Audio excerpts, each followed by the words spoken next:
Hello everyone, welcome back to my channel. आज की video बहुत ही ज़्यादा इंपॉर्टेंट होने वाली है और बहुत ही ज़्यादा इंटरेस्टिंग होने वाली है। ट्रस्ट मी, आज की वीडियो बहुत ही इंटरेस्टिंग होने वाली है क्योंकि आज हम बात करने वाले हैं जेट एयरवेज के इंटरव्यू राउंड्स के बारे में।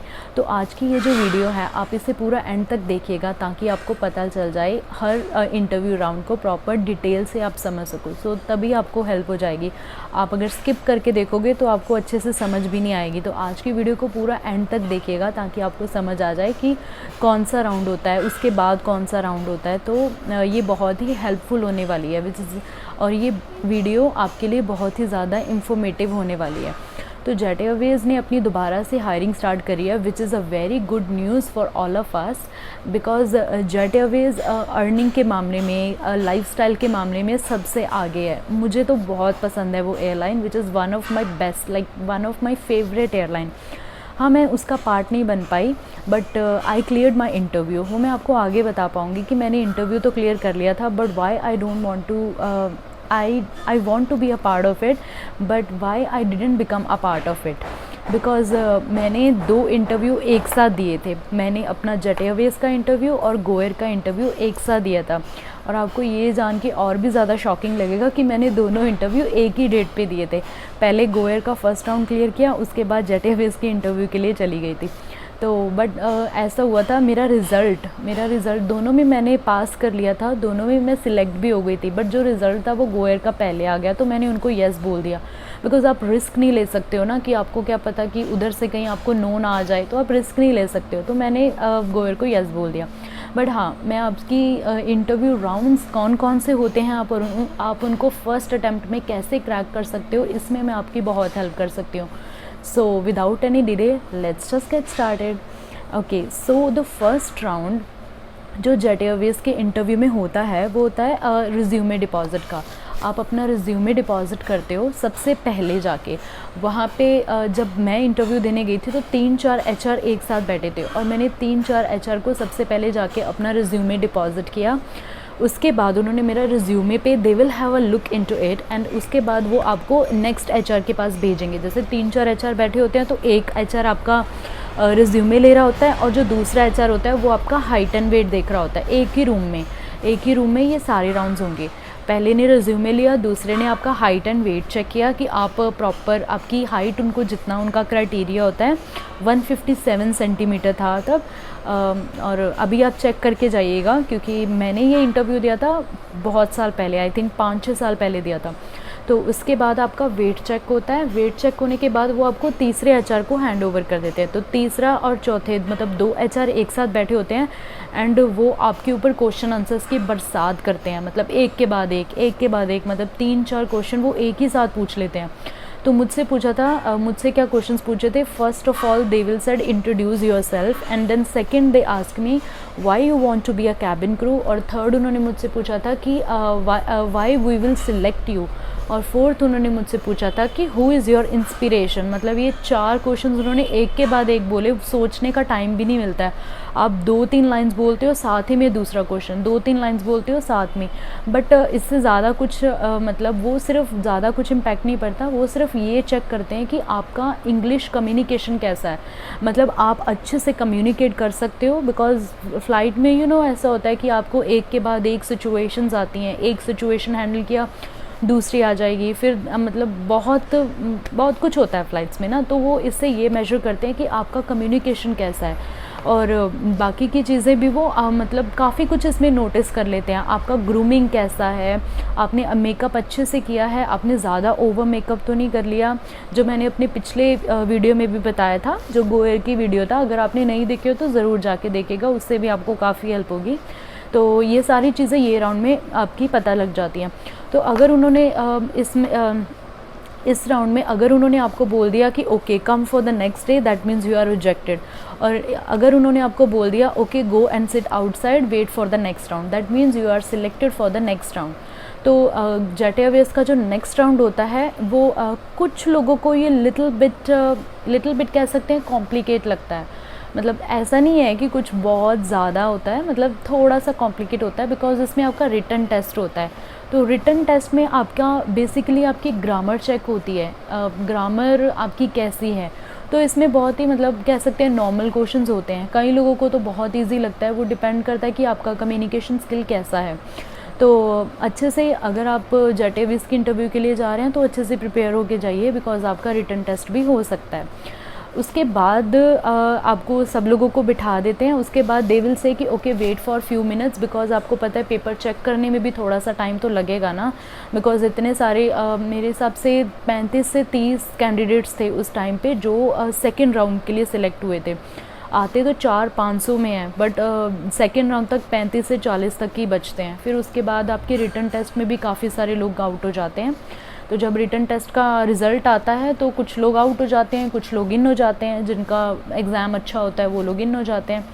ओके, मुझे नहीं पता कि जो एचआर होते हैं कि वो किस हिसाब से मतलब सिलेक्शन करते हैं। मे बी ऐसा भी हो सकता है कि जिनके कम मार्क्स आते हैं, जिनके लास्ट में 10 में कम मार्क्स आते हैं, वो लोग आउट हो जाएंगे। It's all depend on them, but हमारी तरफ से ये कोशिश होनी चाहिए कि हम अपना एग्ज़ाम अच्छे से दें, मतलब हम अच्छे से सारे क्वेश्चंस अटैम्प्ट करें, कोई भी क्वेश्चंस खाली ना छोड़े, सारे क्वेश्चंस अच्छे से अटैम्प्ट करें। उसके बाद हम बात कर सकते हैं कि जो नेक्स्ट राउंड होता है वो होता है ग्रुप डिस्कशन। ग्रुप डिस्कशन कई बार उनका होता है, कई बार उनका नहीं होता है, बिकॉज़ मैंने इंटरव्यू दिया था चंडीगढ़ में, तो चंडीगढ़ में मेरा ग्रुप डिस्कशन हुआ था, बट मेरे काफ़ी सारे फ्रेंड्स हैं जिनका इंटरव्यू हुआ था दिल्ली में, तो दिल्ली में उनका इंटरव्यू में ग्रुप डिस्कशन नहीं हुआ था। तो ग्रुप डिस्कशन हो भी सकता है और नहीं भी हो सकता, it's all depend on them, like what criteria they are looking for. So group discussion में उस दिन हमारे साथ क्या हुआ था, एक बाउल है, उस बाउल में काफ़ी सारे पेपर्स थे। पेपर्स में उन लोगों ने अलग अलग टॉपिक्स रखे हुए थे, तो आपने एक चिट उठानी है, आपने उस चिट को खोलना है, और आपके पास बहुत ही कम सेकंड्स में कह सकते हैं आपके पास टाइम होता है, और दिल भी धक धक धक धक कर रहा होता है कि आप पता नहीं कैसे बोल पाओगे कि नहीं भी बोल पाओगे। तो वो बहुत ही कम टाइम आपके पास अवेलेबल होता है। उस टाइम में आपको चिट का जो भी चिट में आपको टॉपिक आता है, आपने उस टॉपिक को देख के आपने अच्छे से बोलना होता है उनके सामने। मतलब मैं 2 या 3 मिनट के लिए कह सकते हैं, 2 मिनट, 3 मिनट ज़्यादा हो गए, 2 मिनट के लिए तो दे विल स्टॉप यू कि ओके फाइन। बेसिकली इसमें वो ये चेक करते हैं कि आपका कम्युनिकेशन स्किल कैसा है, आप कैसे अच्छे से बात कर सकते हो कि नहीं, ये सारी चीज़ें वो आपके चेक करते हैं। तो इस राउंड में हम मेरे हिसाब से बस 4 या 5 लोग आउट हुए थे, बाकी सारे नेक्स्ट राउंड में चले गए थे। तो जो नेक्स्ट राउंड होता है that's a pretty easy round, that's not a difficult round, that's a pretty easy round. इसमें क्या होता है, 1 to 1 राउंड होता है, और इसमें कुछ डॉक्यूमेंटेशन होती हैं। तो 1 to 1 राउंड में वो आपको 1 by 1 बुलाते हैं। जब आप उनके पास आके बैठते हो तो वो आपको आराम से बिठाएंगे कि थोड़ा काम हो जाओ। हाँ, इस टाइम पे आप रिलैक्स भी कर सकते हो, because this is the last round for the day, और it's a pretty easy round, it's not a difficult one, it's a pretty easy round. So इसमें क्या होता है कि जब आप आराम से बैठते हो, आप अच्छे से उनकी बातें सुनना, कि वो आपको क्या बोल रहे हैं। तो जो क्वेश्चंस आपको 1-2 क्वेश्चंस पूछेंगे, मेरे साथ क्या हुआ था, मेरे साथ रेपिटेटिव क्वेश्चंस पूछे थे। मुझे फिर से पूछा था why you want to be a cabin crew, and why you want to join Jet Airways, why your friends don't want to join Jet Airways. ऐसे मतलब ऐसे नॉर्मल से क्वेश्चंस पूछे थे, तो आप इनका अच्छे से आंसर देना। और मेरे साथ जो रिपीट क्वेश्चंस पूछे थे उसका मुझे फ़ायदा ये हो गया, क्योंकि जब मैंने पहले राउंड में ये इंटरव्यू में ये जवाब दे दिया था, तो बाहर जब मैं सेकंड राउंड के लिए वेट कर रही थी, तब मैं सोच रही थी मैं ये भी बोल सकती थी, मैं वो भी बोल सकती थी, ये भी बोल सकती। तो ये जो मेरे सारे आंसर्स थे, इनको मैंने ऑल टुगेदर करके फिर मैंने उस राउंड में बताया, तो जिससे काफ़ी अच्छा इंप्रेशन पड़ा। कह सकते हो कि मैं लकी थी कि मुझसे रिपीट क्वेश्चंस पूछे गए। तो ये बात होगी। उसके बाद डॉक्यूमेंटेशन होती है। डॉक्यूमेंटेशन में बेसिकली उनके पास इतनी छोटी सी बुकलेट होती है, वो बुकलेट में उनके काफ़ी सारे क्वेश्चंस होते हैं जो वो टिक करते जाते हैं। तो उसमें आपको पूछते हैं कि क्योंकि जेट एयरवेज़ जो है वो इंटरनेशनल एयरलाइन भी है, तो उसमें अल्कोहल सर्व भी होती है। तो काफ़ी सारे ऐसे भी कैंडिडेट्स हैं जिनको अल्कोहल सर्व करने में कुछ प्रॉब्लम होती है ना, तो वो पूछते हैं कि do you have any problem in serving alcohol. तो if you say no, okay I can serve, तो टिक टिक टिक, ये ऐसे क्वेश्चंस पूछते हैं। और इसमें हमसे ये भी पूछा था कि मे बी हम अपनी यूनिफॉर्म चेंज कर दें, हम अपनी यूनिफॉर्म को अगर तब उनकी यूनिफॉर्म सिर्फ ट्राउज़र्स थे, which is a very beautiful uniform. उनकी यूनिफॉर्म ब्लैक ट्राउज़र्स और येलो कलर का उनका कोट था, which is very beautiful and glamorous look देता है आपको। और उन्होंने पूछा था कि अगर हम अपनी यूनिफॉर्म चेंज करके स्कर्ट पे कर दें, तो do you have any problem in wearing skirt. तो obviously you will say no, I don't have any problem and all this things. तो it's a very simple and easy round. So they will say tick tick tick tick whatever the questions are. So इस time पे no धक धक धक धक, कोई धक धक नहीं होती है बिकॉज ये बहुत ईजी राउंड था. तो ये डॉक्यूमेंटेशन वाला राउंड हो गया. उसके बाद 1 बाय 1 वो ये करेंगे. छोटी सी बुकलेट जब उनकी फिल हो जाएगी, सारी उन्होंने फॉर्मेलिटीज़ कर ली, देन उसके बाद क्या होगा कि वो आप सबको बुलाएंगे. जिनका 1 to 1 राउंड हुआ है वो सबको एक जगह ऑल टुगेदर बुलाएंगे और वहाँ पे वो अनाउंसमेंट करेंगे. क्योंकि जो इनका फाइनल राउंड होता है वो होता है गुड़गांव में, इनके हेड ऑफिस में. तो तब आपको अनाउंस करके बताएंगे कि आपको कौन सी डेट को गुड़गांव में आना है. आपका जो फाइनल राउंड है वो जो मेन HR हेड होते हैं उनके साथ होता है, वो भी गुड़गांव का जो हेड ऑफिस है वहाँ पे होगा. तो हमें सबको एक साथ इकट्ठा किया और हमें बोला कि आपको ये डेट पे आना है. तो 1 वीक का डिफरेंस था उसमें. तो 1 week is like more than enough. आप उसमें प्रॉपर अपनी तैयारी कर सकते हो इंटरव्यू के लिए. एंड आई मस्ट से कि अपने फॉर्मल्स अच्छे से पहन के, मतलब बहुत ही ब्यूटीफुल से फॉर्मल्स पहन के जाना, बिकॉज उनका बहुत ही अच्छा इम्प्रेशन पड़ता है. अपने फॉर्मल्स के ऊपर बहुत ध्यान देना, अपने फॉर्मल्स अच्छे से पहन के जाना, अपनी ग्रूमिंग की तरफ ध्यान देना. और अपने जो सबसे मोस्ट इम्पॉर्टेंट थिंग इसमें चेक होती है वो होती है आपकी कम्युनिकेशन स्किल. तो अपनी कम्युनिकेशन के ऊपर आप ध्यान देना कि आपकी कम्युनिकेशन अच्छे से हो जाए. तो ये सारी चीज़ें आपकी नोट होंगी गुड़गांव में. तो जब मैं गुड़गांव में गई थी 1 हफ्ते बाद, उस टाइम पे डबल धक धक धक धक डबल हो रही थी. जितनी मतलब पहले इंटरव्यू के दिन हो रही थी उससे भी डबल होती है. बिकॉज़ आप समझ सकते हो कि 2 HR हैं. तो हम उस दिन काफ़ी सारे क्रू को उन्होंने मर्ज कर रखा था. मतलब जैसे चंडीगढ़ में इंटरव्यू में कुछ बच्चे सिलेक्ट हुए या दिल्ली में, तो सबको मर्ज करके एक दिन बुलाते हैं वो. तो हम उस दिन 30 to 35 कैंडिडेट्स थे हम उस दिन. तो वो 1 बाय 1 सबको बुला रहे थे और उस दिन वहाँ पे 2 HR बैठे हुए थे अपने रूम में. तो 1 बाय 1 वो हमसे क्वेश्चन आंसर कर रहे थे. तो हम जब मेरी टर्न आई, मैं गई तो एकदम बहुत ही अच्छा माहौल था. पर मैं बहुत ही ज़्यादा नर्वस थी उस दिन. बट जब मैं अंदर एंटर हुई तब धीरे धीरे उन्होंने मुझसे क्वेश्चन आंसर करने स्टार्ट किए. तो धीरे धीरे मैं भूल ही गई कि मैं इंटरव्यूअर के सामने बैठी हूँ. मुझे ऐसा लग रहा था मैं अपनी फ्रेंड से बातें कर रही हूँ, because it's just a normal conversation. और कुछ नहीं होगा उस दिन, it's just a normal conversation. वो सिर्फ आपका कम्युनिकेशन चेक करते हैं, जो पहले भी कितनी बार कर चुके हैं. पर इस टाइम पे भी वो जस्ट आपका कम्युनिकेशन चेक करेंगे कि आप अच्छे से बात कर सकते हो कि नहीं, आपका इंग्लिश लेवल कैसा है कि नहीं. उस टाइम पे मे बी कुछ लोग ऐसे होते हैं जैसे जो हमारे नॉर्थ ईस्ट की साइड के लोग होते हैं. तो उनका क्या होता है कि उनकी इंग्लिश बहुत अच्छी होती है, पर उनकी जो मदर टंग है वो दूसरी है. तो उनका मे बी हिंदी टेस्ट हो सकता है. वो आपको एक हिंदी में अनाउंसमेंट दे सकते हैं, बिकॉज़ बहुत सारे लोग ऐसे हैं जिनको हिंदी पढ़नी नहीं आती है ना. तो मेरे भी काफ़ी सारे फ्रेंड्स थे ऐसे, जैसे मिजोरम से मेरे काफ़ी सारे फ्रेंड्स थे, आसाम थे. तो उन लोगों को ऐसा होता था कि उन लोगों को इंग्लिश तो बहुत अच्छी होती है पर उन्हें हिंदी नहीं आती. ऑब्वियसली उनकी मदर टंग दूसरी है, तो इंग्लिश तो हर जगह है हमारी, पर उन्हें हिंदी भी अच्छे से आनी चाहिए. तो ऐसा हो सकता है कि आपके साथ कि वो आपका हिंदी टेस्ट भी ले लें. वो आपको एक हिंदी की अनाउंसमेंट देके बोल सकते हैं कि आप इनको अनाउंस करो. तो बेटर ये है कि आपको थोड़ी थोड़ी हिंदी भी सीख के जानी चाहिए. तो जब मैं वहाँ पे गई तो मुझसे बस मैं 4-5 क्वेश्चन मुझे याद है, वो मैं आपको बता देती हूँ. मे भी हो सकता है कि आपका लक अच्छा हो तो आपसे भी वही क्वेश्चंस वो पूछ लें. तो पहला उन्होंने मुझसे पूछा था वही same question, why you want to be a cabin crew, then why you want to join Jet Airways.